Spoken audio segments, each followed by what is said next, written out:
AIMIM एक secular party है जो देश हित में उठाती है आवाज़। गंगा जमुनी तहजीब की मिसाल बन चुकी है AIMIM। शहर सासाराम में बहादुर लोग बसे हुए हैं। इसी वजह कर यह शहर बहादुर लोगों के नाम से जाना जाता है, क्योंकि यहाँ शेरशाह बसे हुए थे। यह शहर शेरशाह की नगरी के नाम से विश्व प्रसिद्ध है। मैं सलाम करता हूँ सासाराम शहर को, जिनका इतिहास के पन्नों में सुनहरे अक्षरों से अंकित है। यह बात AIMIM के प्रदेश अध्यक्ष अख्तरुल ईमान ने आज अपने सासाराम दौरे पर कहा। शहर के स्थानीय BNS होटल में उन्होंने कहा कि पिछले 10 वर्षों से मैं बिहार में राजनीति कार्य कर रहा हूँ। धीरे धीरे अपनी पार्टी को मजबूत करते हुए मैं लगभग 30 जिलों में संगठन बनाकर पार्टी की आवाज़ को बुलंद कर रहा हूं। अब वह दिन दूर नहीं कि बिहार में भी AIMIM काफ़ी तेज़ी से मजबूत हुआ है, क्योंकि इस पार्टी से जुड़े तमाम लोगों ने काफ़ी मेहनत करते हुए इस मुकाम पर पहुंचाने में मदद किया है। उन्होंने कहा कि पार्टी के राष्ट्रीय अध्यक्ष बैरिस्टर असदुद्दीन ओवैसी हमेशा अल्लाह से दुआ करते हैं कि या अल्लाह मेरा देश मजबूत रहे, आबाद रहे, खुशहाल रहे, ताकि मेरा भारत महान से महानतम की ओर बढ़ता जाए। Bureau report. प्रदेश अध्यक्ष हैं अख्तरुल ईमान साहब हैं और ये सासाराम के सरजमी पे आए हैं। जाहिर चीज़ है कि शेरशाह की नगरी के नाम से ये शहर जाना जाता है। उस शहर में इनका आगमन हुआ है और आगमन इसलिए हुआ है कि अपनी पार्टी को यहाँ मजबूत करना चाहते हैं। जाहिर चीज़ है कि आज काराकाट लोकसभा से इनके प्रत्याशी जो हैं प्रियंका चौधरी, वो आज नामांकन करने जा रही हैं और कहीं ना कहीं उनकी ताकत को बढ़ाने के लिए, उनके मनोबल को बढ़ाने के लिए सासाराम की सरजमीन पे आ चुके हैं। सबसे पहले सासाराम में आप आए हैं शेरशाह की नगरी। यकीनन मैं आपका वेलकम। शेरशाह सूरी रहमतुल्लाह अलैह के लिए मैं दुआ करता हूँ कि अल्लाह उन्हें गरीक़ रहमत करे और शेरशाह सूरी के वंशजों को सलाम करता हूँ कि जिन लोगों ने बिहार का एक बड़ा मान सम्मान भारत के स्तर पर बढ़ाया था। आज मैं आया हूँ प्रियंका चौधरी जी के नामांकन में आया हूँ और मैं समझता हूँ कि ये बहादुरों की और कमिटेड लोगों की ज़मीन है और प्रियंका चौधरी को MIM के कैंडिडेट की हैसियत से लोगों का समर्थन मिलेगा, दुआएं मिलेंगी और हम उम्मीद करते हैं कि प्रियंका चौधरी कामयाब होंगे। एक सवाल ये है कि इस बार लोकसभा में आप देख रहे हैं कि क्षेत्र में इजाफा हुआ है, काफ़ी प्रत्याशी आप खड़ा किए हैं।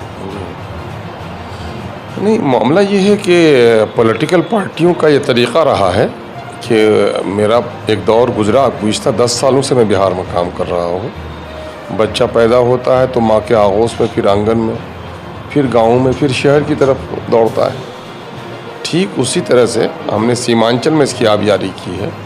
5-5 MLA वहाँ से जीत कर आए और बिहार के असम्बली में पूरे बिहार के मसाइल की तर्जुमानी पार्टी ने की है और पूरे बिहार में तकरीबन मैं समझता हूँ कि 38 अजला में से 30 ज़िले में हमारा संगठन खड़ा हुआ है।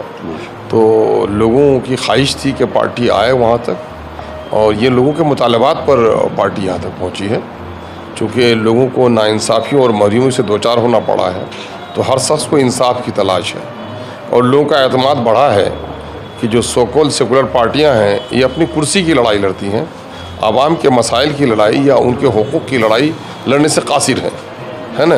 तो अदल इंसाफ की लड़ाई और महरूम तबक़ात को उनका हक़ दिलाने की बात अगर कोई पार्टी बहुत ही दयानतदारी से करती है तो ये MIM करती है, बैरिस्टर असदुद्दीन ओवैसी साहब करते हैं। इस वजह से लोगों का एतमाद बढ़ा है और हम यहाँ तक पहुँचे हैं। इस बार आप लोकसभा कितनी सीट से लड़ रहे हैं? हम लोग 8 सीटों से लड़ने का ज़्यादा का वो किया था, लेकिन अभी हम मधुबनी से लड़ रहे हैं, मुजफ्फरपुर से लड़ रहे हैं, महाराजगंज से लड़ रहे हैं, गोपालगंज से लड़ रहे हैं। यहाँ आपके यहाँ आज नॉमिनेशन करने आए हैं। कल का नॉमिनेशन पाटलिपुत्रा में है। 8 सीटों से हम लोग लड़ रहे हैं और आपको सुनकर बड़ी खुशी होगी कि इस वक्त जो बहुत सारे लोग कहते थे कि MIM सिर्फ मुसलमानों की जमात है, तो ऐसे इल्ज़ाम लगाने वालों के मुंह पर भी एक थपेड़ा पड़ा है। हमारे कैंडिडेट अगरी जाति से भी हैं, राजपूत से भी हैं, भूमिहार से भी हैं। कुछ प्रियंका चौधरी पिछड़ी जाति से, अत्यंत पिछड़ी से आती हैं और वहाँ गोपालगंज में हमारा शेड्यूल कास्ट से उम्मीदवार है। हम लोग धर्म जात से ऊपर उठकर इंसानियत की, इंसाफ की और राष्ट्रवाद की जो भावना है उसके मुताबिक अपनी सियासी कोशिशें कर रहे हैं। जिस तरह से आपने कहा है कि तथाकथित जो सेकुलर पार्टियां अपने आप को कहती हैं, इंडिया गठबंधन बना, उसमें AIM को शामिल नहीं किया गया, इस पर क्या कहेंगे? दरअसल MIM की क़यादत चूँकि बैरिस्टर सऊदीन ओवैसी साहब कर रहे हैं और बिहार में अख्तरुल ईमान कर रहा है, तो ये सेकुलर पार्टियां जो हैं ये कवाकिब नज़र आते हैं, कुछ देते हैं धोखा, ये बाजीगर खुला। ये मामला ये है कि ये दलितों के और अक़लियतों के मेहरबान नहीं है। ये मुसलमानों के वोटों को रखेल बना कर रखना चाहते हैं, ये वाजिब हिस्सेदारी नहीं देना चाहते हैं, है ना। बाबरी मस्जिद तोड़ी BJP वालों ने, लेकिन बिहार में मुसलमानों की क़यादत तो सेकुलर पार्टियों ने तोड़ी है। 5-5 आदमी जीत के आया, 4 आदमी को फसला कर, बहला कर, ख़रीद कर, दबा कर, डरा कर अपने गोद में लेके चले गए। ये क्या है? ये मामला दरअसल ये है कि मुसलमान हाशिए में रहे और मुसलमान मेन स्ट्रीम पॉलिटिक्स में अपनी बात न कर सके। ये ज़ालिमाना इक़्तिदार है। और मेरे इस कौल में एक बड़ी सदाकत भी है कि इन लोगों ने मुसलमानों को रखेल बना कर रखा। अभी ज़ात पर मबनी जो शुमार हुआ है, कास्ट बेस्ड जो सेंसस आया है, तो आप उसमें देख लें कि 2 तबके को महरूमी से 2-4 होना पड़ा है। एक शेड्यूल कास्ट के लोग जिनकी नौकरी होनी चाहिए उनकी आबादी के एतबार से 4,11,000, उनको 2,91,000 नौकरी देकर, और सबसे ज़्यादा महरूमी मुसलमानों को हुई है कि मुसलमानों की आबादी के एतबार से उनकी वाजिब हिस्सेदारी होती है 3,68,000 सरकारी मुलाजमत की होती है, जिनको सिर्फ 1,73,000 नौकरी देकर तकरीबन 2 लाख नौकरियों से इनको महरूम रखा गया है। तो ये जो जुल्म और ज़्यादती हुई है, MIM ये बात करती है। तो इन लोगों को ये बात पसंद नहीं है कि मुस्लिम अक़लियत के दरमियान में से कोई हक़ और हिसाब की बात करें। ये ज़िंदा है, यही काफ़ी है इनके लिए। यानी ये ग़ुलाम बना कर रखना चाहते हैं। सर झुका के जिए मुसलमान, सर उठा के न जिए।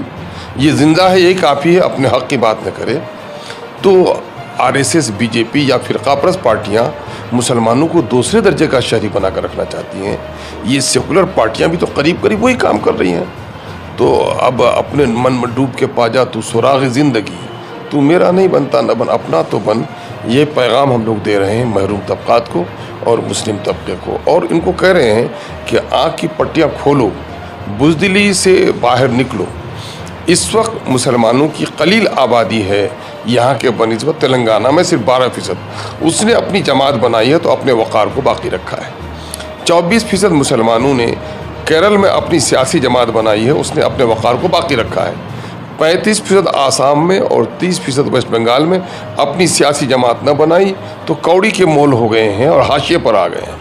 यही बात लालू जी और मैं मायावती और नीतीश कुमार जी के ताल्लुक से भी कहूँगा कि इन लोगों ने अपनी अपनी सियासी जमात बनाई तो अपनी अपनी कम्युनिटी को इन लोगों ने आगे बढ़ाया है।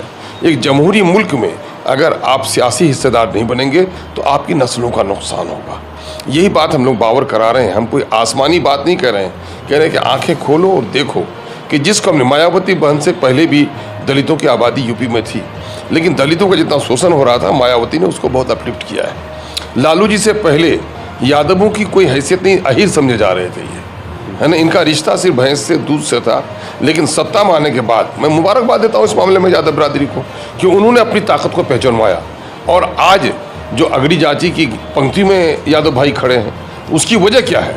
उसकी वजह भैंस का दूध नहीं है, उसकी वजह लाठी पिलावन है और सत्ता में उनकी हिस्सेदारी है, जागरूकता है। तो जब तक सियासी एतबार से कोई अपने आप को आगे नहीं बढ़ाएगा, एक जमहूरी मुल्क में वो इज़्ज़त की ज़िंदगी या फिर संविधानिक जो उनके अधिकार हैं, दस्तूरी और आइनी जो उनके हुकूक हैं, उसको हासिल नहीं कर सकता है।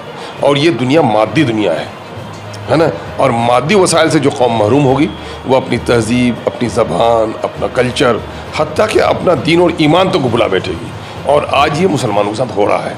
मुसलमानों की उर्दू ख़त्म हो गई, मुसलमानों की मस्जिदों और मकबरों पर डाके डाले जा रहे हैं, कब्रिस्तानों पर नाजायज़ कब्ज़े किए जा रहे हैं, कहीं दाढ़ियाँ नोची जा रही हैं, कहीं टोपियाँ उछाली जा रही हैं, कहीं मदारिस बंद किए जा रहे हैं। सारी आफत इसलिए नहीं आई कि गैर दुश्मन है, मुसलमानों ने अपनी ताकत को नहीं पहचाना, दलितों ने अपनी शक्ति को नहीं पहचाना।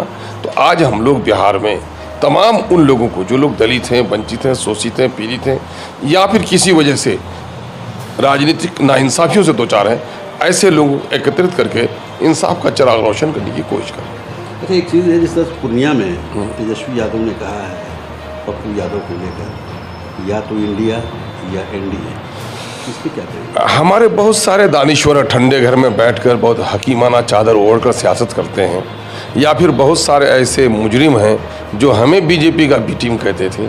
अब ये फैसला कर लें बीजेपी की बी टीम कौन है।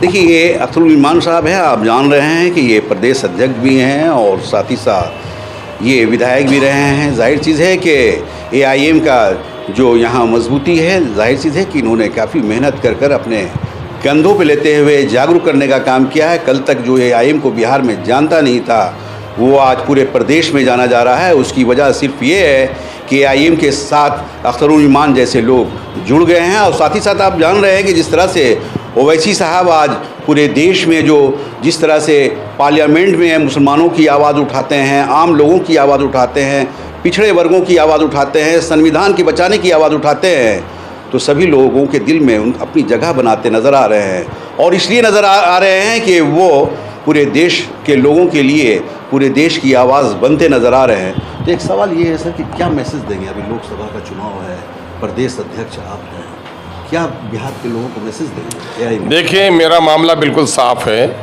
कि हम लोग ये कह रहे हैं कि आपने हुकूमत बनाने के लिए वोट डाला है, हुकूमतों को गिराने के लिए वोट डाला है। अगर आपके वोट से हुकूमत बन सकती है, गिर सकती है। हमारे बहुत सारे माइनॉरिटी के बहुत सारे बूढ़े आदमी अभी भी कहते हैं साहब हम लोग यहाँ पहले वो कर, तो हम लोग ये कहते हैं कि आप अपने वोट का हकीमाना, दानिशमंदाना, अक्लमंदी के साथ गुलामी की जंजीरों को तोड़ो, आज़ादी की सांस लो और अपने वोट का इस्तेमाल अपने विवेक पर करो, अपने ज़मीर को ज़िंदा करो। जिस मुल्क में लाल किला की फसिल चीख चीख कर कह रही है कि तुम्हारे बाप दादा ने इस मुल्क को संवारा है, आज तुम गुलाम बनते जा रहे हो। और तुमने अगर इक़्तिदार की हुसूल की लड़ाई नहीं लड़ी तो तुम और बर्बाद हो जाओगे। इसलिए अब की बार वोट का इस्तेमाल अदल व इंसाफ के लिए कीजिए और सबको आपने वोट देकर देखा है, एक बार हमें भी मौका दीजिए। काराकाट की सरजमी पे आए हैं आप, प्रियंका चौधरी की मदद के लिए आए हैं, उनके नॉमिनेशन के लिए आए हैं। काराकाट के लोगों को मैसेज क्या देंगे? मैं काराकाट के हिंदू, मुस्लिम, दलित, पिछड़े, अगड़े सारे लोगों से कहूँगा कि अवसरवाद की इस राजनीतिक धोखेबाजी के फरेब से निकलिए। कुछ लोग यहाँ मजहबी जुनून की, धार्मिक उन्माद की राजनीति करते हैं, कुछ लोग अवसरवाद की राजनीति करते हैं, और हम आए हैं न्यायवाद का पैगाम लेकर। इस वक्त इस मुल्क को सबसे ज़्यादा अगर किसी चीज़ की ज़रूरत है तो इंसाफ की ज़रूरत है। इस मुल्क में अमन जब तक कायम नहीं होगा तब तक न इसमें देश में तरक्की हो सकती है, न तब तक हम एक आम ज़िंदगी गुजार सकते हैं। इसलिए हम अमन व अमान के क़याम के लिए हम अदल का आलम लेकर, इंसाफ का झंडा लेकर आपके दरमियान में आए हैं। इसलिए हमें एक बार मौका दीजिए। देखिए, अख्तरुल ईमान साहब हैं, आप देख रहे हैं, मैं दिखा रहा हूँ, आप सुन रहे हैं। जाहिर चीज़ है कि ये अपील करते नज़र आ रहे हैं, हर लोगों के साथ अपील कर रहे हैं कि इस बार आप लोग प्रियंका चौधरी की मदद करें। चूँकि मैं आया हूँ, उनकी मदद करने के लिए आया हूँ। इन्होंने हर वर्ग के लोगों से अपील करते ये कर रहे हैं कि इस बार आप लोग एआईएम की मदद करें ताकि पूरे देश में एआईएम मजबूती के साथ पार्लियामेंट में पहुँच सके और पहुँचकर वैसे लोगों की आवाज़ बन सके जिनकी आवाज़ सुनने वाला। पहले जो तेजस्वी और नीतीश एक साथ थे, गठबंधन की सरकार थी, बीच में एक आवाज़ उठी थी कि ओवैसी साहब बीजेपी के बी टीम है। उस वक्त नीतीश कुमार सीएम थे, बिहार का आज भी हैं, लेकिन उस वक्त तेजस्वी यादव के साथ ये बात बिहार में ज़ोरों से उठाई, लेकिन कौमी सतह पर भी कुछ लोग इस तरह की जुमलेबाजियाँ करते हैं।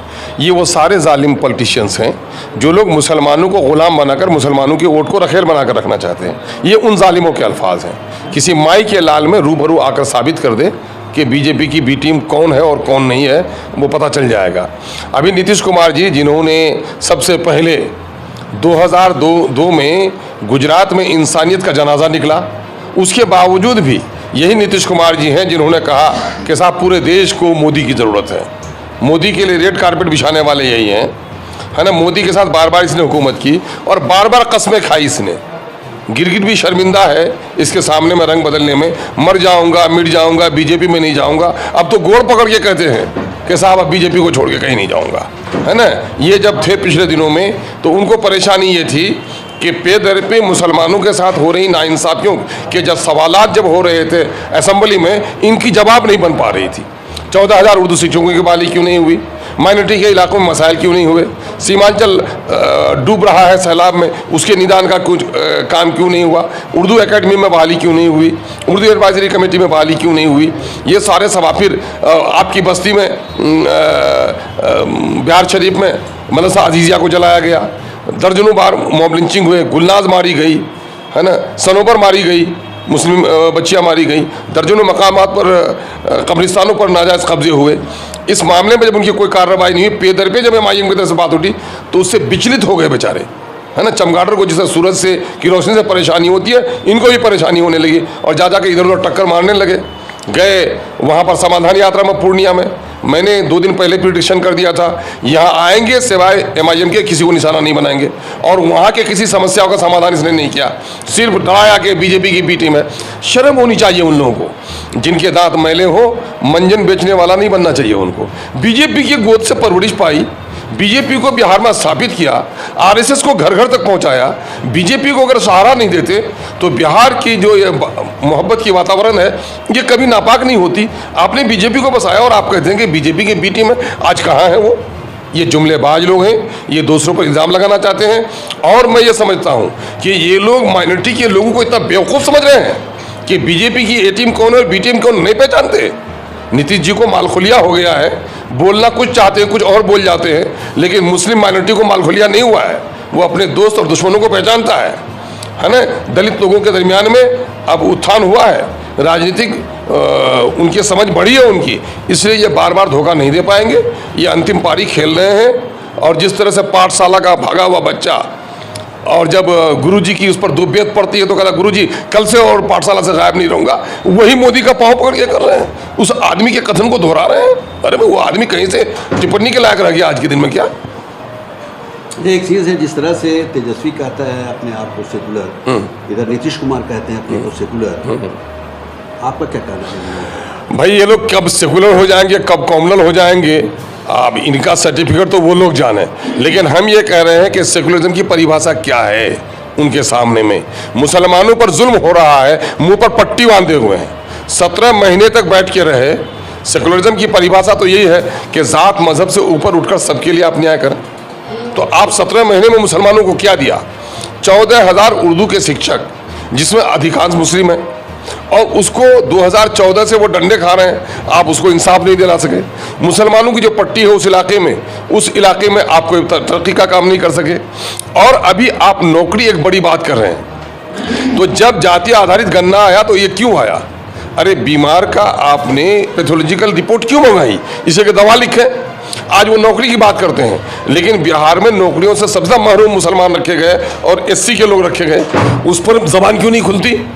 उस पर अपना मैनिफेस्टो में क्यों कहीं से नहीं लाया कि मेरी हुकूमत बनेगी तो मुसलमानों की जो वाजिब आबादी के एतबार से हिस्सेदारी है उस बैकलॉग को मैं पूरा करूंगा? तो ये लोग कहीं से भी नहीं है, दे आर अपॉर्चुनिस्ट, अवसरवाद हैं ये लोग कहीं से भी सेकुलर नहीं हैं। जब मन चलता है इनका, किन से मिल लेते हैं, किन से चले जाते हैं। अब पूर्णिया में जाकर उन्होंने जो कुछ कह दिया है उसके बाद तो अब कुछ भी कहने के लिए बाकी नहीं रहा। NDA और इंडिया में क्या कर ही दिया है, उसके बावजूद भी मैं समझता हूँ कि ज्ञानी पत्रकारों के लिए अब इसमें सवाल का कोई मौका नहीं है। चुनाव में सीवान में आपकी पहल क्या है, पूर्णिया में क्या पहल की? देखिए, सवाल ये पैदा होता है कि पूर्णिया में जब इलेक्शन था, चूँकि मैं खुद ही इलेक्शन लड़ रहा था और वहाँ के लोग अपने विवेक पर इलेक्शन डाल रहे थे और मेरा वहाँ कोई कैंडिडेट भी नहीं था, लेकिन मरहूम शहाबुद्दीन की बेवा के लिए हम लोगों की हमदर्दी है। हम सिवान में अपनी तंजीम के लोगों से हमने गुजारिश भी की है और आज भी वहाँ के अवाम से गुजारिश करता हूँ कि इस मजलूमा के साथ आप इंसाफ कीजिए। और जिसके लिए इसके शौहर ने जान गंवाई, उसने तो इनके साथ हमदर्दी नहीं की है, लेकिन सिवान की जनता है जो मैं समझता हूँ कि इसके साथ जरूर इंसाफ करेगी। पिछले विधानसभा में आपकी मेहनत और आपकी मशक्क़त रंग लाई थी, 5 विधायक आपने चुनाव जीता है, 4 अचानक करवट बदल लिए। 4 करवट अचानक बदल नहीं लिए। मैं जीत के आया तो पेट में ऐठन होने लगी सोकल सेकुलर्स की। ये लोग तो पहले अनदेखी किए हुए थे कि आएंगे ही नहीं, लेकिन जिसे ईश्वर रखे उसे कौन चिक्के, है ना। हम लोग आ गए तो इनके पेट में ऐठन बढ़ गई। और जो मैं बार बार कहता हूँ कि सूरज की रोशनी से चमगादड़ की आंखें चौंधिया जाती हैं, इनकी आंखें चौंधिया गईं। ये लोग परेशान थे हमारे लोगों को शुरू दिन से तोड़ने के लिए, आखिर डराकर धमकाकर लोभ देकर तुरवा लिया। लेकिन हाँ, एक ही काफ़ी है उनके लिए और इसी एक को बर्दाश्त नहीं कर पा रहा है ना। तो हम लोग उससे वो चले गए बेचारे, वो मिजाजन इस लायक थे भी नहीं कि एम.आई.एम चूँकि बाज़मीर लोगों की जमात है। एम.आई.एम गर्दन झुकाने वालों की नहीं, गर्दन कटाने वालों की जमात है। एम.आई.एम मसलिहत की चादर ओढ़कर अपने निज मुफाद के लिए काम करने वाले नहीं, बल्कि आम जनों के मुफाद, आम जनों के हित के लिए बलि देने वालों की जमात है। इसलिए जिनके अंदर ये हिम्मत नहीं थी वो चले गए, और जिनके अंदर में जुर्रत थी वक्तुल ईमान खड़ा है बड़ी आसानी के साथ। लोगों ने प्रलोभन दिए मंत्री बनने के, लेकिन पाँव कहीं से भी नहीं हिला सके। तो इसलिए वो लोग नाउमीद हो गए हैं, और मैं समझता हूँ वो अच्छा हुआ चले गए। नाखलफ औलाद से लावलद रहना अच्छा है, तो इस बार इसलिए वो लोग चले गए। लेकिन मैं आपको एक शुभ सूचना दे रहा हूं कि जहां से वो जीत के आए थे, जनता उनके साथ नहीं गई, पंचायत का एक कार्यकर्ता तक उनके साथ नहीं गया। आज वो बेचारे जाकर वहाँ पछता रहे हैं कि मैं कहाँ आ गया हूँ। कल तक तो बड़ा प्रलोभन उनको दिया जा रहा था, फैमिली के लोगों के साथ उनकी फ़ोटो छपती थी, और आज फैमिली के लोगों का दर्शन किया, फैमिली तक दरवाजे तक नहीं पहुँच पा रहे हैं। उनकी परेशानी अपनी जगह पर है, लेकिन मैं इस मामले में बिहार के उन तमाम तर लोगों को, जो लोग एम.आई.एम को, आज काराकट में हम पहुँच गए हैं, हम गोपालगंज में पहुंच गए हैं, हम शाहबाद का इलाका हो चाहे मिथिला का इलाका हो, हर जगह पार्टी का संगठन खड़ा हो रहा है।